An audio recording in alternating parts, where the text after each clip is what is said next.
오늘이요, 함께 걷는 교회의 주일 예배가 시작된 지 딱 1년 되는 날입니다. 2021년 11월 21일에 아직 공사 중인 이곳에서 처음 주일 예배를 드렸습니다. 우리 창립 1주년은 이제 한 달 정도 남아있지만요, 실제 교회가 시작한 거는 사실 바로 오늘이 바로 1주년입니다.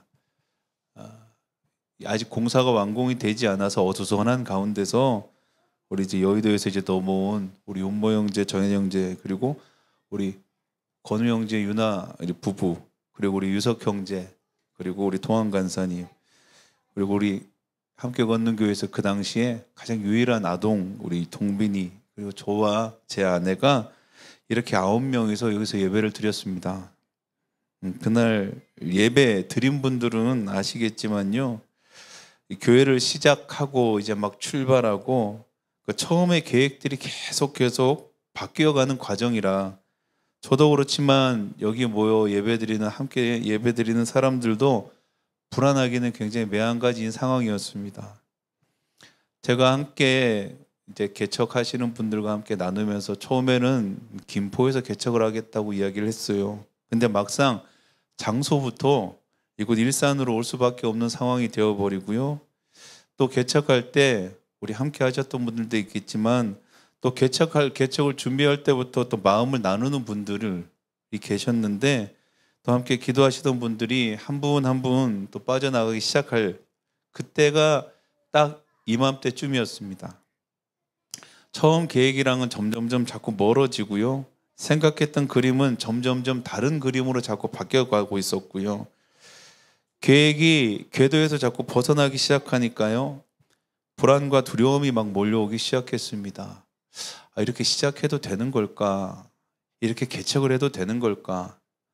이게 정말 하나님의 뜻일까? 여기에 계신 분들은 잘 알고 있을 겁니다. 우리 인생이, 우리 각자의 삶이 계획대로 잘 되지 않는다는 것을. 대부분 그렇게 계획한 대로 살아갈 수 없는 인생들이라는 걸 우리는 잘 알고 있습니다. 완벽한 계획과 또 후회 없는 선택, 이게 사실 우리가 바라보고 우리가 또 소망하는 삶입니다. 제 인생도 그랬고요, 제가 지금껏 살아왔던 목회의 삶도 그랬고, 개척의 과정들도 마찬가지였습니다. 어떤 때는 계획하는 것이 너무 무의미하게 여겨질 때도 분명히 있었고요, 왜냐하면 너무 계획대로 되지 않기 때문입니다. 그래서 우리 스스로가 계획하는 게 무슨 의미가 있을까 한동안 고민한 적도 많이 있었습니다. 계획을 하는 것, 또 소망을 품어보는 것, 하고 싶은 것, 되고 싶은 것을 생각하는 것까지 사실은 굉장히 허망하고 무의미하게 생각될 때가 있었습니다.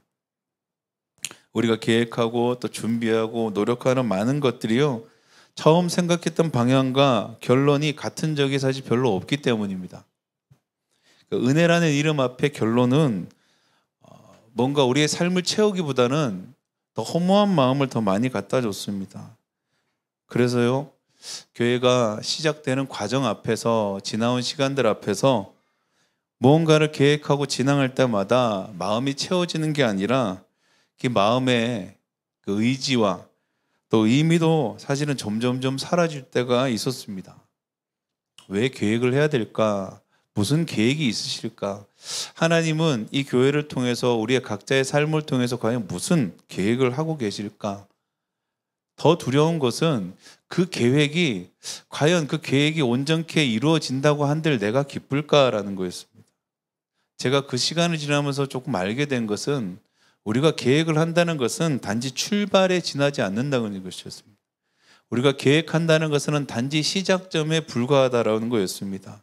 우리의 계획이 그 완전하신 하나님과 함께 동행할 때에 하나님의 뜻들을 알아가는 과정, 그 과정 안에 일어나는 모든 일들이 어쩌면 내 생각과 내 계획이 틀어지는 시간들이 아닐까라는 것을 좀 돌아보게 됐습니다.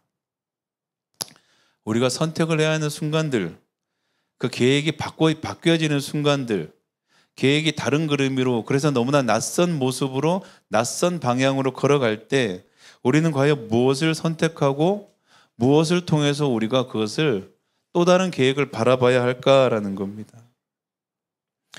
오늘 본문에 사도 바울이 나옵니다. 사도 바울은 그의 삶의 계획과 인생이 분명히 있었습니다. 그리고 그는 하나님의 인도하심 안에서 그 계획과 그 방향을 온전케 살아간 사람이라고 우리는 알고 있습니다. 그 인생 가운데 크게 두 가지 선택의 시간들이 있었습니다. 삶을 온전하게 완전히 바뀌어버리는 사건들이 두 번 있었습니다. 그 첫 번째는요, 우리가 잘 알던 대로 사도행전 9장에 나옵니다. 사도 바울이 환상 가운데 예수님을 만난 사건입니다. 그 선택은 그 인생 가운데 너무나 중요한 일들을 허락했습니다.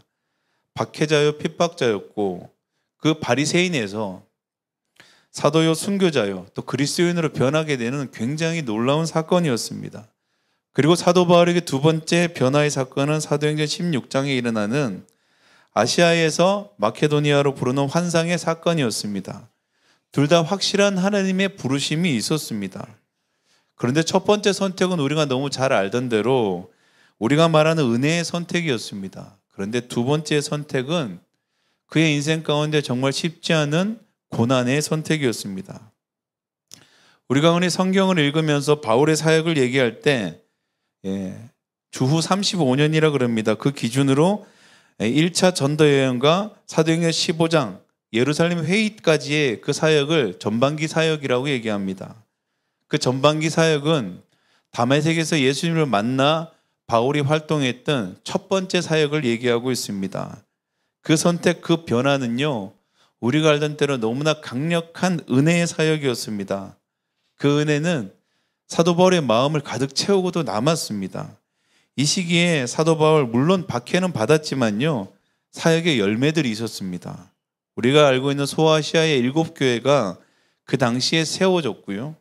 안디옥 지역을 다니면서 복음 전도와 수많은 열매들을 보았고, 박해자 사울이 정말 하나님의 사도, 예수님의 사도 바울로 인정받기 시작한 그 시간이었습니다. 그러나 바울의 후반기 사역이라고 볼 수 있는 예루살렘 회의 이후, 그러니까 주후 50년이죠. 50년부터 52년까지는 2차 전도 여행이라고 그럽니다. 그리고 53년부터 58년까지는 3차 전도 여행이라고 또 우리가 말하고 있습니다.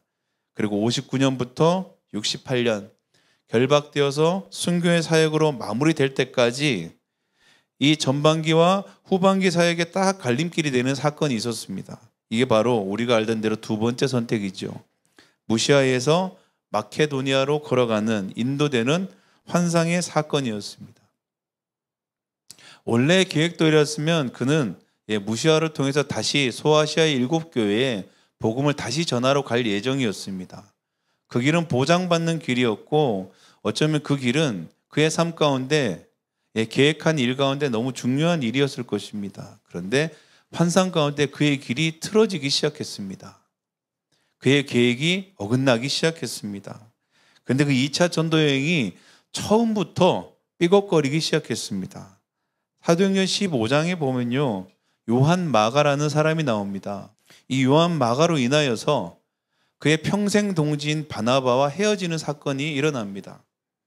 바나바의 조카가 바로 요한 마가입니다.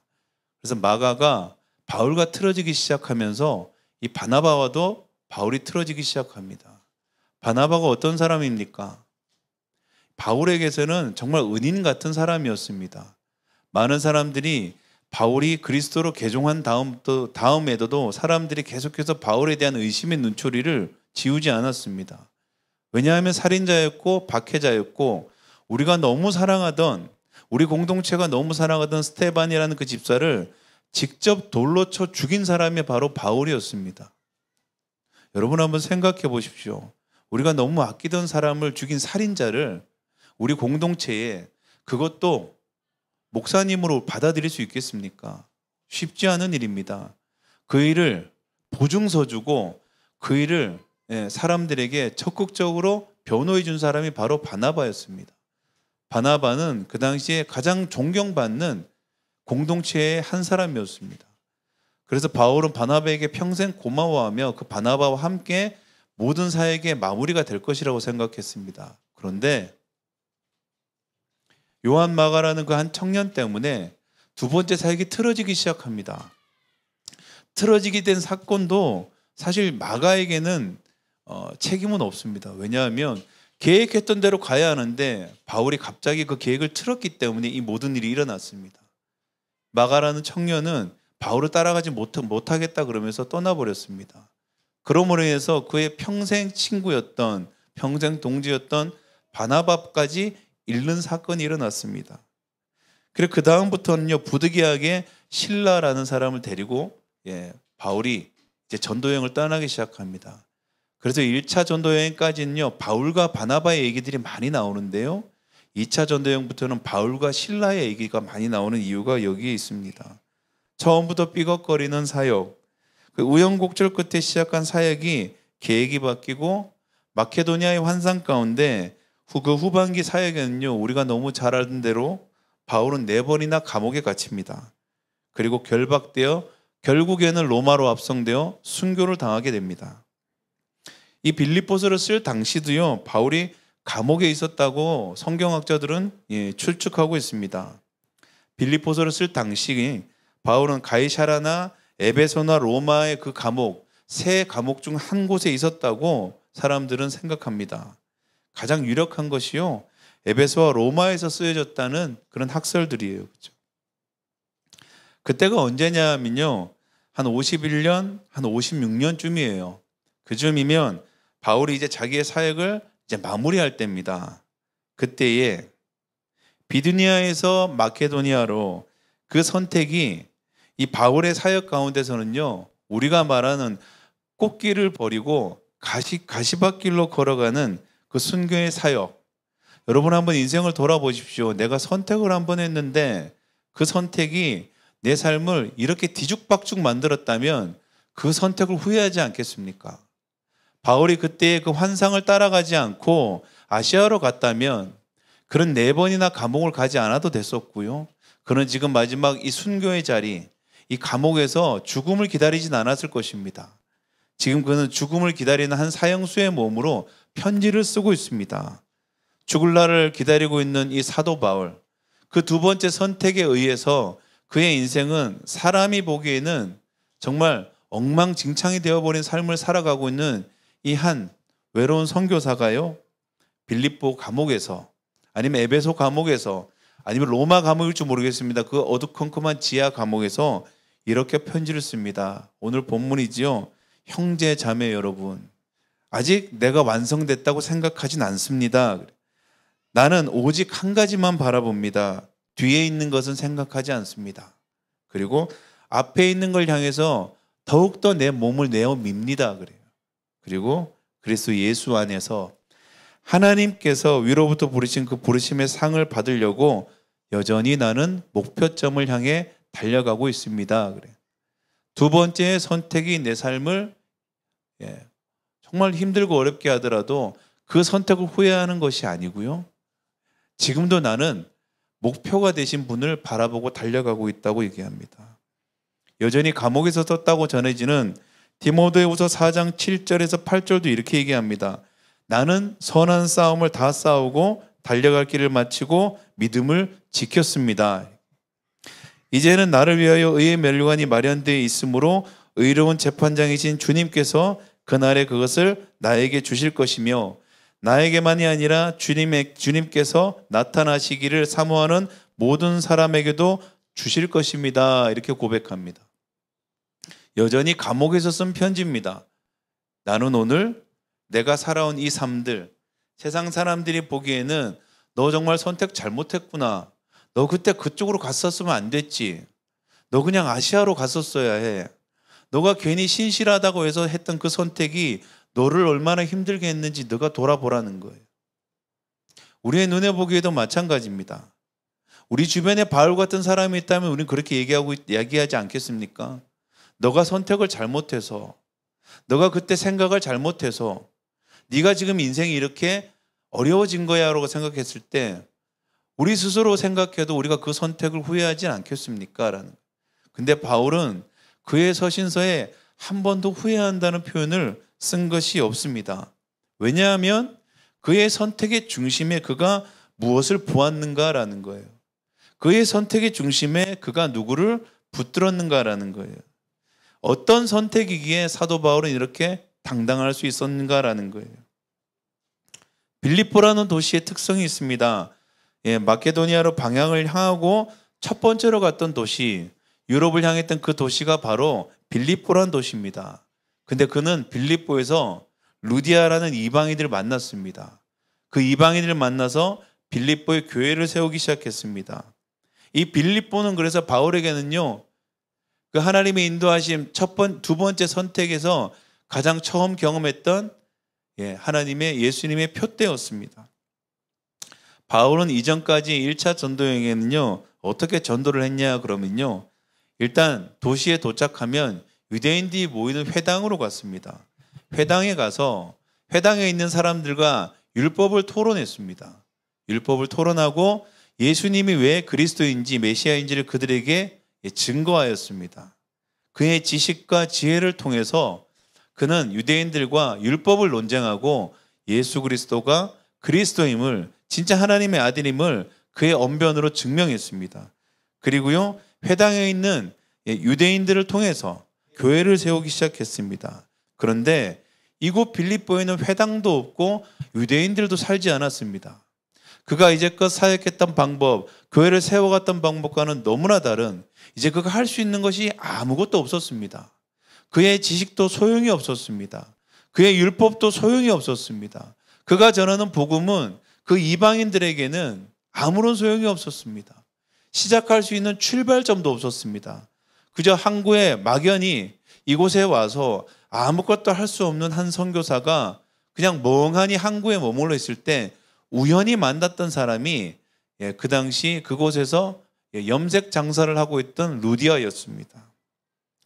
그냥 루디아에게 복음을 전하기 시작했을 때 루디아가 감동을 받고 회심을 하고 그곳에 교회를 세우기 시작했습니다. 이제껏 익숙했던 방법이 아니라 이제는 유대 회당을 찾아가서 교회를 세우는 방식이 아니라 이제 동족을 찾아가서 내가 자신 있는 방법으로 복음으로 교회를 세우는 것이 아니라 이제는 손발이 묶여버린 채 아무것도 할 수 없는 한 사람이 그저 하나님의 인도하심 안에 그곳에 머물러 있을 때 하나님께서 그의 삶 가운데 이루시는 역사를 그가 경험하기 시작했습니다. 빌립보 교회 루디아는요, 사도 바울이 순교하기 그 직전까지 연보를 통해서 도왔던, 그래서 사도 바울을 언제나 후원했던, 그래서 사도 바울이 서신서에서 항상 빌립보 교회에 감사하다고 편지를 보냈던 그 교회입니다. 하나님의 표대, 하나님의 인도하심의 증거.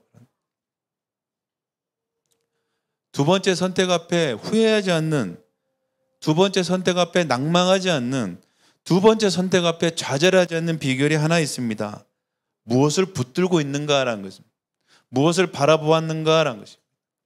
사도 바울의 두 번째 선택에 그가 바라보고 붙들었던 것이 세상이었다면 그는 결코 그 환상 가운데서도 마케도니아로 나를 건너와서 도우라는 그 음성에 순종하지 않았을 것입니다. 그러나 그가 선택의 순간에 가장 중요하게 봤던 것은 그가 바라보았던 예수님이었습니다. 그가 붙들었던 예수님이었습니다. 그의 선택의 중심에는 언제나 예수님이 있었습니다. 그래서 그의 선택의 결과, 그의 삶이 힘들고 어려울 때도 그는 후회하지 않았습니다. 그는 좌절하지 않았습니다. 더욱더 분명했습니다. 표대는 분명했고 그가 걸어가야 할 길은 분명했습니다. 그리고 그때마다 주님이 주시는 도움과 그 표대의 은혜들은 확실했습니다. 이전에는 자신의 힘일 수도 있었습니다. 자신의 지혜였을 수도 있습니다.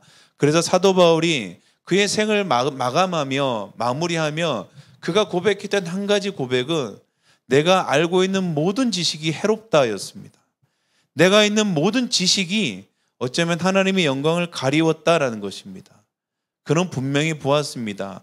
두 번째 선택에서 그 빌립보 항구에 멍하니 있을 때 만났던 루디아를 기억했습니다. 하나님께서 만나게 하셨고 하나님이 세워 가시는 것을 그는 분명히 알았습니다. 여러분, 우리가 낭망할 때가 분명히 있습니다. 저도 있습니다. 저도 1년을 지나오면서 정말 내가 감사했는가라고 돌아봤을 때 감사보다는 어떻게 보면 좌절이 더 많았고 낭망이 더 많았습니다. 후회가 더 많았을 수도 있었고요. 그냥 그 선택 앞에서 내가 뭔가를 잘못했는가를 계속 돌아보는 자책의 시간도 사실 많았습니다. 왜 그랬을까 좀 돌아봤습니다. 감사 주간을 지나면서 내가 왜 그랬을까 돌아봤을 때요. 내가 무엇을 보고 있었을까? 내가 무엇을 붙들고 있었을까? 내가 무엇 때문에 지금 이 일들 앞에서 내가 이렇게 교회로 나가고 있을까를 돌아봤습니다. 제가 많이 넘어졌던 것은 제가 많이 보았던 것 때문에 무너졌습니다. 제가 좌절했던 것은 내가 얼마만큼 내 안에 하나님이 아니라 세상을 가득 채웠는가에 따라 제가 좌절하고 낭망했었습니다. 선택의 순간 돌아보며 우리의 심장을 뛰게 하는 것은 단 한 가지밖에 없습니다. 그것은 바로 예수 그리스도이십니다.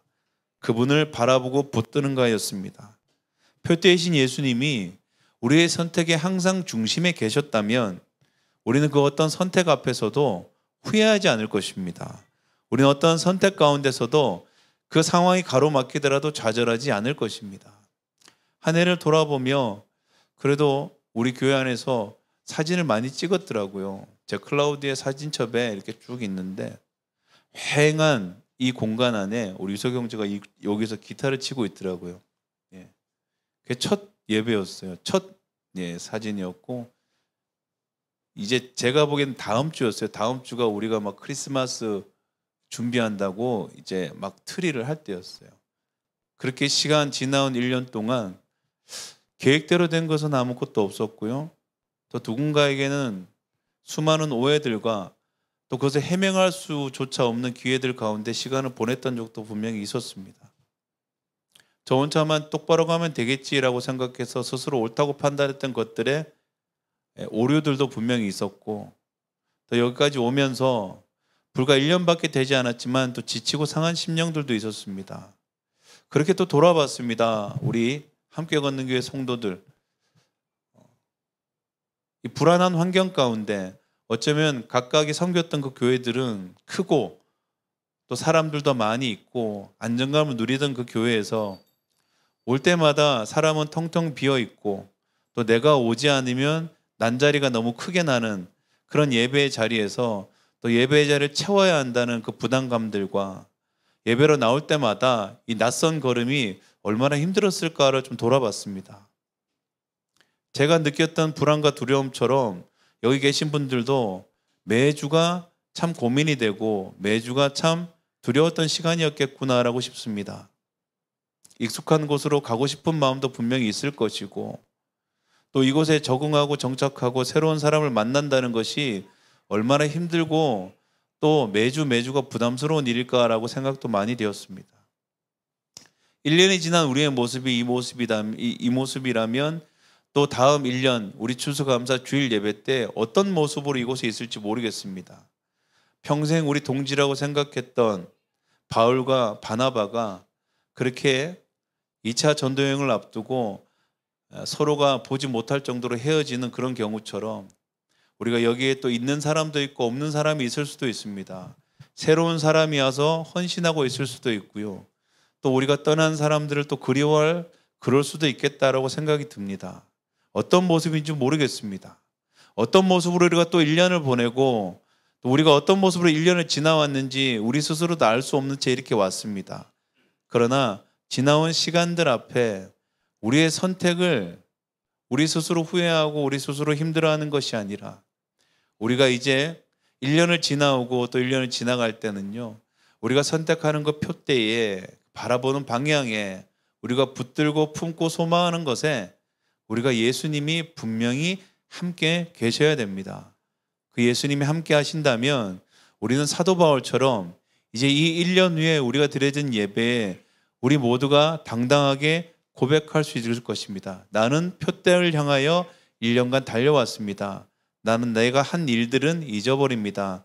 또 내가 앞으로 하나님, 예수님을 바라보며 표대를 향해 내 삶이, 교회가, 그리고 우리가 바라보는 소망하는 것들이 믿음으로 달려갈 것입니다. 그 고백들이 우리 삶 가운데 일어날 것입니다. 우리 모든 사람들 너무 고생하셨고 너무 달려온 시간들에 너무 그 수고에 감사와 또 은혜의 박수를 보냅니다. 우리 이 시간에는 옆에 분에게 이렇게 한번 고백했습니다. 수고하셨습니다. 인사했으면 좋겠습니다. 그리고 한 번 더 고백합시다. 오늘 이 자리에 함께해서 너무 감사합니다. 고백했으면 좋겠습니다. 그래요. 내 삶에 당연한 것이 하나도 없었는데 이걸 잃어버린 거예요. 그죠? 당연하다고 생각한 거예요. 당연했다고 생각하는 거예요. 처음부터 내 것이 아니었는데 내게 주어졌다면 참 감사할 것 같아요. 근데 처음부터 내 것이었는데 뺏겼다 생각하면 이런 마음이 들지 않을 것 같아요. 세상에 당연한 거는 없더라고요. 세상에 당연한 것은 없습니다, 여러분. 당연한 것은 우리 가운데 주어진 것이 아무것도 없어요. 저도 당연하다고 생각했어요. 당연히 줘야지. 당연히 내 거지. 태어났으면 보살핌 받아야지. 내가 애쓰고 수고하면 얻어야지. 당연한 건 없어요, 여러분. 근데 그것이 내게 주어졌다는 것은 행운이죠. 주님을 아는 것 당연한 거 아니죠, 여러분. 그리고 당연하다고 생각합니다. 당연하게 어릴 때부터 알아왔고 그냥 믿음을 가지고 교회를 다니고 있으니까요. 당연한 게 아니죠, 여러분. 상처 입고 방황하고 지친 영혼들이 분명히 있어요. 저도 압니다. 예. 근데 여러분, 그 안에 우리 가운데 주어진 게 있잖아요. 공짜로 얻은 것들이 있잖아요. 우리 가정, 우리의 교회, 우리 직장, 우리의 삶. 없는 게 너무 많은데요. 비어있는 게 너무 많아서 우리는 너무 주어지지 않았다고, 원래 채워져야 할 것이 채워지지 않았다고 원망하고 살았는데요. 처음부터 내 것이 아니었어요, 여러분. 그런데 처음부터 내 것이 아닌데 나한테 주어진 것들이 많이 있어요. 살면서 생겼던 것들이 많이 있어요. 우리 간사님하고 그런 얘기 한 적 있어요. 찬바람 부니까 마음이 추워지는 거예요. 간사님도 찬바람 불 때 고생 많이 하셨나 봐요. 그래서 계절 바뀌는 바람만 불어도 자꾸 마음이 추워지는 거예요. 안 좋았던 생각들이 막 떠오르는 거죠. 힘든 시간을 지나온 사람들은 다 알 거예요. 그때의 느낌만 들어도 움츠러드는 거 있잖아요. 그 한마디 말만 들어도 그때의 기억이 올라와서 몸서리 쳐질 때가 있잖아요. 두려울 때가 있잖아요. 그때 우리 간사님하고 같이 한번 나눠봤어요. 간사님, 지금 히터 나오잖아요. 지금 우리 따뜻한 옷 입고 있잖아요. 지금 이 시간 나가서 우리 밥 굶지 않고 비싼 거 아니더라도 점심 한 끼 해결할 수 있는 돈이 있잖아요. 찾아갈 곳 있고 외로우면 전화할 곳 있잖아요. 내 몸 한 칸 누일 곳 있잖아요. 이거 다 있으니까 옛날만큼 힘들지 않으니까 찬바람 불어도 바람 부는구나 하고 우리 삽시다 그랬어요. 예. 처음부터 내 것이 아니니까요. 근데 살면서 점점점 늘어나고 있어요. 1년이 지났는데 이 교회에 사람들이 있어요. 저는 놀랐어요. 제 아내랑 그런 얘기를 했어요. 당신 도대체 어떤 교회를 할 거냐 물어봤고, 저도 대답을 잘 못했어요. 아니 어떻게 만들 거냐 자꾸.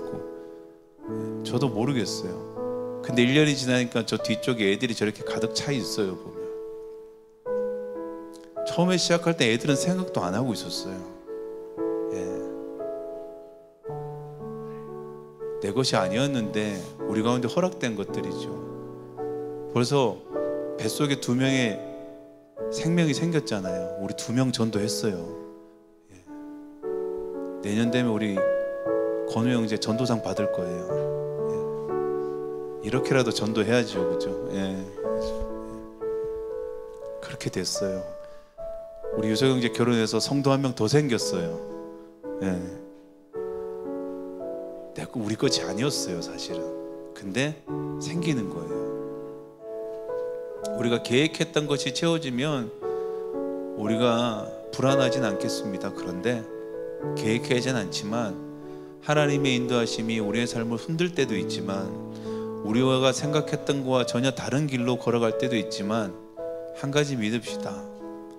그것 또한 내 것이 아니었고 하나님께서 내게 주시는 것들은 가장 좋은 것이라는 것을 그것을 믿고 나갔으면 좋겠습니다.